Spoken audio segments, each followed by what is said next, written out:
Nous allons voir dans cette vidéo comment préparer un setup pour Lilou Trading. On va d'abord se mettre en hebdomadaire, puisqu'on va prendre les niveaux de la semaine dernière. Ce sont des niveaux qui peuvent être touchés. Donc voilà, le plus haut en hebdo, on va choisir justement une ligne horizontale et on va lui mettre une couleur tout simplement. Ça reste quand même assez basique comme setup, mais c'est très efficace. Plus c'est simple et plus vous aurez de chance de pouvoir réussir votre performance sur Lilou, puisque votre graphique sera clair pour pouvoir trader tranquillement, sans pression. Donc là, c'est le plus haut de la semaine dernière. Donc on l'a bien indiqué, on va mettre le plus bas également de la semaine dernière. Voilà. On indique bien sur le niveau à quoi il correspond.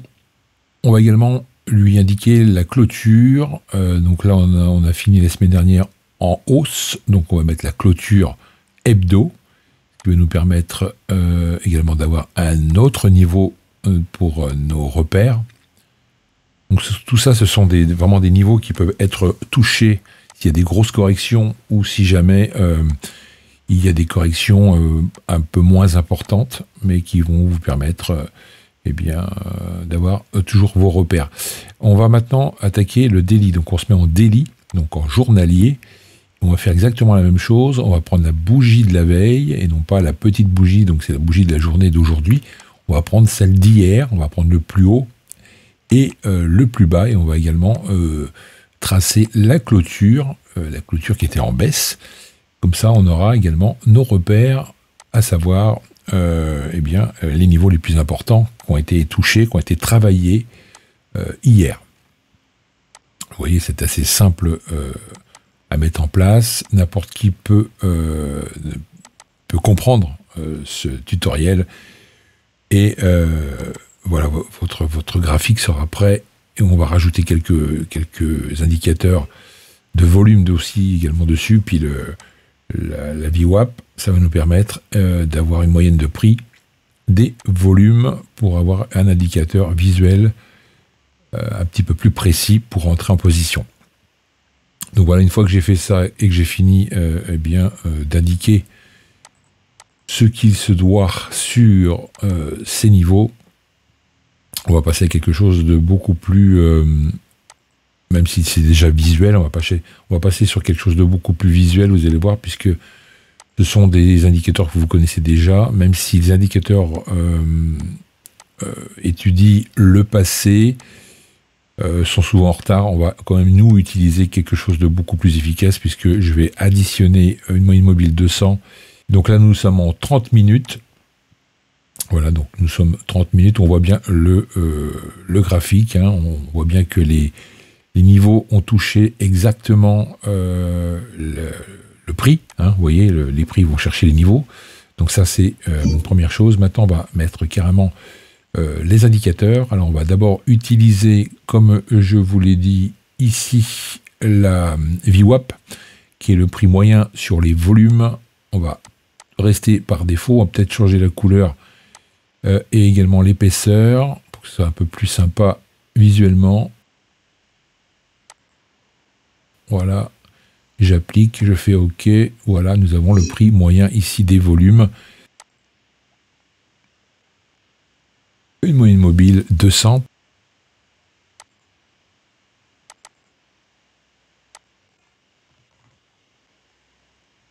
Je vais changer d'abord la couleur et l'épaisseur. Vous allez voir pourquoi. Parce que la 200 est souvent également touchée et est très pertinente. Et même en 5 minutes... généralement, voilà, vous voyez, on voit bien ici la pertinence du rebond sur la 200, la moyenne mobile 200, et effectivement, et même sur 5 minutes, vous verrez plus tard que ça marche également, et c'est plutôt un bon point d'entrée. Nous allons maintenant rajouter peut-être les pivots. Alors, on va d'abord utiliser maintenant les indicateurs de volume. Vous savez, c'est ce qui rentre sur le marché, c'est ce qu'on voit un petit peu plus bas. Sous le graphique, ça nous permet d'avoir, pareil, un visuel pour voir si effectivement on peut rentrer ou pas. On voit bien ici en bas, vous voyez, si je vais grossir un petit peu le signal, mais vous allez voir que en fonction des barres qui sont de plus en plus hautes, eh bien on a du volume ou pas. Donc plus c'est petit, moins on a de volume. Donc si effectivement vous avez une cassure, un point d'entrée et qu'il n'y a pas de volume, c'est l'indication de ne pas rentrer, surtout pour ne pas vous mettre en danger. Par contre, effectivement, s'il y a beaucoup de volume, ça vous permet d'avoir un élan, une dynamique du marché et une bougie impulsive, et c'est là qu'il faudra rentrer ou attendre le deuxième signal. Donc vous voyez, c'est vraiment très très simple, c'est très très visuel, un setup facile à mettre en place. Il y a juste changer quelques couleurs, c'est à vous de voir comment vous souhaitez mettre vos couleurs sur votre graphique, mais en tous les cas, ça reste très très très enfantin. Donc là, je vais rajouter les points pivots, qui est très important, points pivots journaliers et points pivots hebdomadaires. Puis ce sont également des niveaux qui sont surveillés par les marchés. Voilà, on a quelque chose de très très très très simple. Et avec ça, vous pouvez en 5 minutes aller chercher du gain pour réussir votre examen. Alors, on a également ici en bas, on peut tracer également le prix moyen, voilà, les volumes moyens. Moi, à partir de 1500 de volume, je vais indiquer 1500 ici dans la case. Ça me permet de me dire, voilà, on est au-dessus des volumes moyens. À partir du moment où ça passe au-dessus, c'est qu'il y a de gros volumes. Donc là, je pourrais rentrer. Ça me renforce dans ma décision de rentrer ou pas. Ensuite, je crois qu'on a fait le tour. Maintenant, il faut juste sauver ce graphique, clic droit. Et en principe, vous pouvez sauver votre template, ce qui va vous permettre de recharger votre template sans remettre tous ces indicateurs pour gagner du temps. Si jamais vous changez tout simplement de graphique ou de setup. Et on va le faire ensemble juste après. Voilà, je vais faire un clic droit, je vais aller ici, template, et je vais faire sauver. Ici, je vais lui donner un petit nom. Et puis, je vais faire la démonstration devant vous. Vous allez voir que je vais tout simplement aller recharger une autre template. Et puis, on viendra recharger celle-là. Vous allez voir que ça fonctionne très très bien, sans aucun souci.